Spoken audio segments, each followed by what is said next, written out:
Mugafa ebweru w'eggwanga wano ku Uganda at large, muganda wange wano ku mulirwano e Kenya tugenda kuba tuyitirayo okwo tulabe ebifaayo kubanga aba Gen Z abekalakasi abavubuka bano bwe batyo basazeewo nti ku Lwokubiri balabika bagenda kuddamu okwekalakaasa ate munnange okulabula okuva eri eyali pulezidenti wa Nigeria Olusegun Obasanjo eri Ruto temunnange gwe oyinza okulaba abavubuka bano ng'ab'omuzannyo naye lwandiba olugendo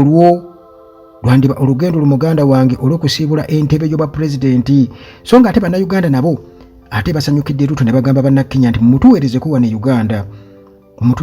Uganda kubanga oba oli awo ate asobola okubeera nga awuliriza kubanga ate ffe wane Uganda munnange tuli ku mudumu gwa mmundu kubanga gino Museveni tibuhabulwa ate ogenda kumuwabula ki eyo nno gye tugenda okuva tetugende wali Ukraine, Russia ne America tulabe ebifaayo munnange bwe tutyo mu ggwanga wano erya Kenya abavubuka bano abekalakaasa aba Gen Z bagamba nti ku Lwokubiri bagenda kuddamu bekalakaase era bwe batyo ne bateekawo ate demands endala 5 okwakuliza olulala 5 nti mukole kino na kino oluvannyuma munnange olwa Ruto okugonda bw'atyo n'agoba kabineti n'agigoba n'asigazaako abatono be yasobodde okubeera ng'asigaza naye n'agiyiwa yonna.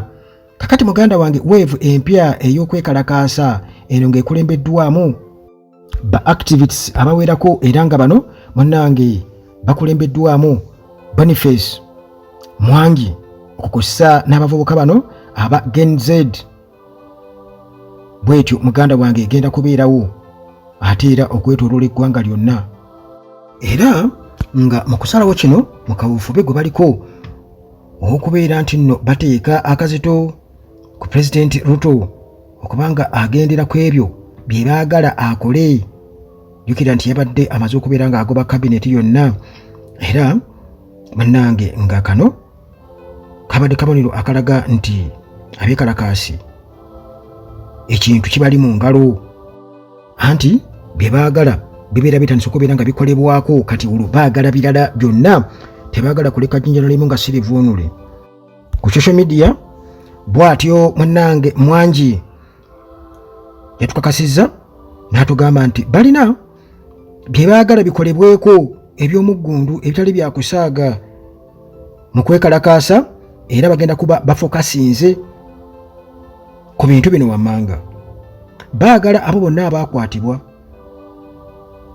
abawambibwa bateebwe baagala nga tewali kakwakulizo konna kwabo bonna abaakwatibwa abawambibwa abeetaba mu kwekalakaasa okwakaggwa gye buvuddeko baagala bateebwe. Ekyokubiri baagala abapoliisi abaakuba abantu amasasi bakwatibwe bateekebwe mu mbuzi ekogga era baagala b'ofiisazi bonna abavunaanyizibwa ku nsonga y'okufa kw'abeekalakaasi baidentifyingibwe bano ku lweyo mu lwatu ewatali kukwekerera ate era bakwatibwe bwe batyo bavunaanibwe mu mateeka. Ekyokusatu baagala omuwendo gwa ministers gukkire ddala ku 15 abeekalakaasi bwe batyo munnange bagamba nti sayizi erina okubanga sayizi y'abaministers government ministers erina okubanga ekendeezebwa omuwendo gulina okubanga gukendeezebwa tebaagala kwegamba bintu byakuba bijika misolo mbu waliwo baminisita wa kino minisita w'enkoko ezikokolima minisita w'embuzi ezigira ez'ozambe tebaagala ebyo baagala 15 tulabe eggwanga bwe litaabeerewo. Kati munnange olwo ne bakkira akakiiko ak'ebyokulonda IEBC baagala kano kaddemu ate munnange kazimbibwe buto mu nnaku 30 gokka era bano balemeddeko bagamba nti munnange Independent Electoral and Boundaries Commission IEBC eno muganda wange eno okubeera fully reconstructed within 30 days era balina okubeera nga muganda wange bagoberera ssemateeka nga bwagamba naye akakiiko kasatulwe munnaye kaddemu katereezebwe. Ebyo byonna nawe Uganda weebiri wano byonna weebiri, naye muganda wange ffe tuli tulwana buwanyi bali bane Bannakenya batuwe ku Ruto. Mbu batuwe ku Ruto ajja tutereereze. Bwe Bannakenya bo bamaze kulinda Ruto oba Museveni agenda abatereereze. Kakati muganda wange bano era akakokulizaako kutono bagamba nti baagala okubeera nga ssente zonna ezabbibwa zonna ziddizibwawo mu audit. Balina okukola kye bayita audit wano Uganda. Muganda wange Museveni amanyi okugamba IGG nedda tebali batubanyiga naye ssente ze babba ndaba era bazimba mu hotels wano era kasete bazitwala wabweru. Tobakanga kanganya okubajja bazitwala wabweru Museveni. Kati bano baagala ssente ezo zonna ze babba be bamanyi gundi yabba zino baagala zonna muganda wange zirina okubeera recovered, all stolen funds recovered through audits. Kakati era bayita bwe batyo basaba babeerewo kye bayita full audit of government finances okuviira ddala 2022 n'okweyongera waggulu. Tebagenze wala nnyo, bagamba 2022 awo tuba tutandikira munnange. Era singa bakusanga nga ssente ezo muganda wange tezigwa mu nfunayo ennyanjule, kiba kitegeeza nti ezo oba ezifuuye mu ng'ombe.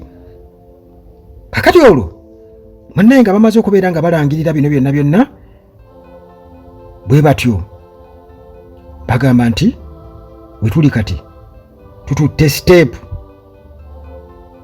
ey'amaanyi era tutuuse ku buwanguzi. Kabineti egobeddwa era nga mu kukiraba ekyo bagamba nti kakati kano kabonero akalaga nti Ruto bw'atyo muganda wange akkiriza bitwagala tulina okwongerako pressure kyo kibali mu ngalo.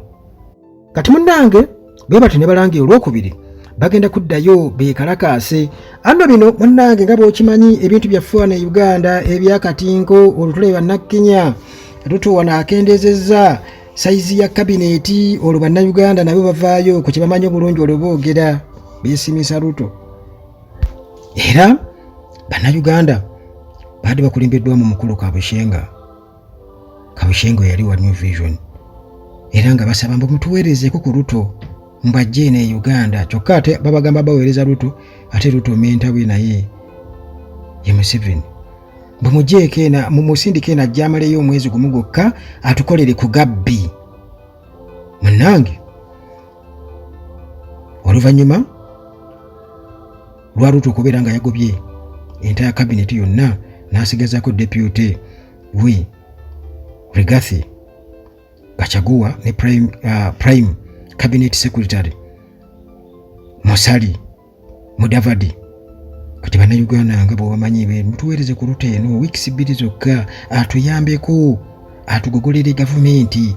Kyokka bali bo nga bannansi tebaayogedde tebatusabye oba ku Museveni oba ku ani. Bo bwe batyo munnange baasitukiddemu era bagenda ku feezi ndala. Feno twagala ndi batuweereze Ruto. Jukira CM president wa Kenya asoose okubeera nga dissolvinga cabinet wantwala ba His Excellency Emilio Stanley Mwai Kibaki. Ono ye president yali president wa Kenya owokusatu era yagoba entire cabinet yonna November 25 oluvannyuma olw'okuba nti baali bakava mu referendum. Bwe batyo ne baswazibwa byansusso nnyo ko ye nti baministers mu muti. Naye Bannayuganda munnange bwe batyo era mu kwewuunya beewuunyiza nnyo okulaba nga bakabinet ministers bali 23 bokka ne basecretaries baabwe. Uganda jukira erina bakabinet ministers bali eyo mu 85 aba cabinet ne state. Jukira nti wano General Museveni aba NRM bonna bakolerera ekintu naye bampe ku bwa minister nange banfuuleko RDC nange banfuuleko kino. Kakati districts ayongera kutema butemi nga bwagenda agabira abantu be abasanyusa ba ministers. Nange ndifa sifuuseeko minister bwatu nga babawo bwa ministries nga zigunjawo enkya n'eggulu. Olusente z'omuwi w'omusolo ne zigenduka ffe ne batugiiko omusolo. Museveni ajja kugamba ako ka kabineti katono nnyo 80 ne Kenya nene nnyo ku Uganda. Kenya nene ku Uganda ne Uganda muganda wange ina ministers 82 kyokka ate ne mu kufugibwa obubi fe abasinga okufugibwa obubi demokrasiya taliiwo. Kati ne weebuuza batugasa ki? Enkulaakulana teriiwo yadde n'akamu. Abaana basomera wansi wa miti, enguudo zonna zaafaafa dda. Naye ba ministers n'abakungu ba gavumenti bwe mubeera muli ku nguudo ku highways mubalaba n'obugombe mwimwi muveeyo.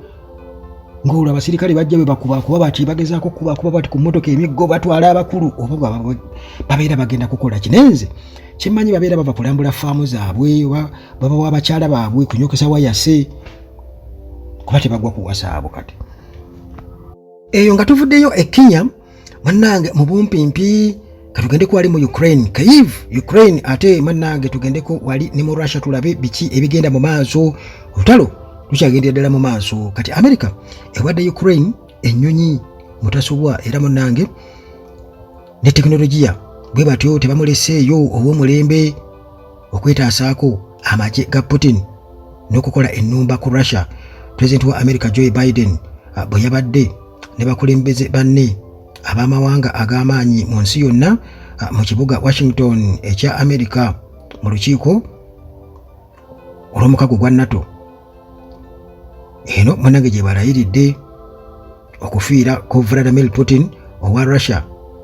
Bw'atyo yalagidde n'alangirira nga America bwewaddeyo ennyonyi ekika ekya F-16 era ziri mu bwengula nga ziva mu mawanga 32 agali mu mukago gwa NATO okwolekera Kyiv ekya Ukraine zifaafaagane ne mizayiro ebikompola n'amagye ga Russia agamukono agafuuse ekyonga munnange mu kuwamba obubuga obumalawo mu buvanjuba bwa Ukraine. Ezasoose zavudde Netherlands ne Denmark nga zino zajjiddeko ssente ez'olutalo n'emmundu endala ezasaliddwawo okwongera Ukraine. Bapulezidenti b'amawanga ago nga bakulemberwamu Biden okukosa ne Keir Starmer eyawangudde obwakatikkiro bwa Bungereza, Emmanuel Macron owa Bufaransa n'abalala bazzeemu munnange okukuŋŋaanya obuyambi bakuŋŋaanye okuyamba Ukraine. Bwe batyo munnange ne bategeeza nti bapayiroti ab'ennyonyi ezo bamaze dda okubeera nga bategekebwa era bamaze ebbanga nga batendekebwa mu mawanga ag'enjawulo. Nabo munnange bwe batyo bali bulindaala okuzikyangira mu bwengula mu ddwaniro.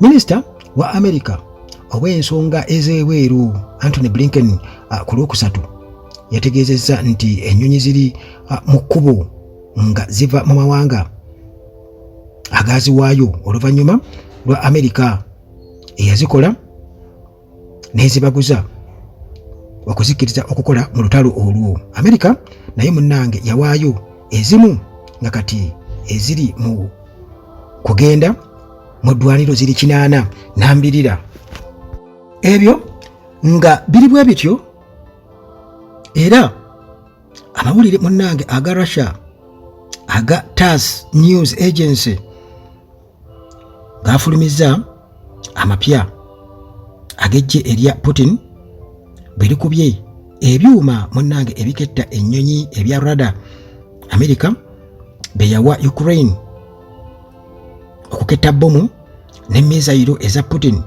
ezibeera zirumbye Ukraine. Bwe bati munnange bakubye system yonna nesaanawo nga bagiyise radar station kwe bakubidde ne system endala 3 nga zino munnange ezabadde za mizayiro eza America ekika ekya Hawk surface to air missile launchers ezikubwa nga ziva ku ttaka okulumba omulabe. Ministry ebyokwerinda mu Russia yagambye nti ekika ekya system ekiketta ennyonyi ekyayonooneddwa ku Lwokusatu kino kiyitibwa AN Stock MPQ 46 radar station bwe batane bagattako nga bwe basanyizaawo n'etterekero ery'ennyonyi za drone ezeevuga zokka ng'ebyo byonna munnange byakubiddwa Russia nga bakozesa missile ekika ekya hypersonic missiles enzibu ennyo ez'okubuuka oba okutegeera nti zizo zijja. Kati ebyayononeddwa ate byakubiddwa mu kibuga kyokka Kyiv wabula baakubye ne mu bibuga ebirala n'ebirala gye bidde bisangibwa. Kati ekibuga nga Kharkiv waliwo Volchansk, Marie, Prokodi n'ebibuga ebirala bingi nnyo okwetooloola eggwanga lino erya Ukraine. Kati amawulire aga TASS gagamba nti battiddemu n'amagye ga Ukraine 270 abasirikale 275 wadde Ukraine munnange tenayanukula Russia byeyogera. Russia yagasseeko nga bwe yakubye n'emmundu eza America endala ekika ekya 155 mm M777 Bowser n'ekika ekya 122 mm D30 Howitzer bagasseeko bwe bakubye n'akabinja ka Ukraine akakambwe akeyita Azov Brigade ke bakuba okuva mu kibuga Mariupol nga olutalo lutandika mu 2022 kati ate nga bazzeemu kukakubira mu kibuga Kupiansk era nga bakawunawo baako eno gye baddukira. Ago muganda wange n'amalala galinde wano ku Uganda at large nga bulijjo akuume.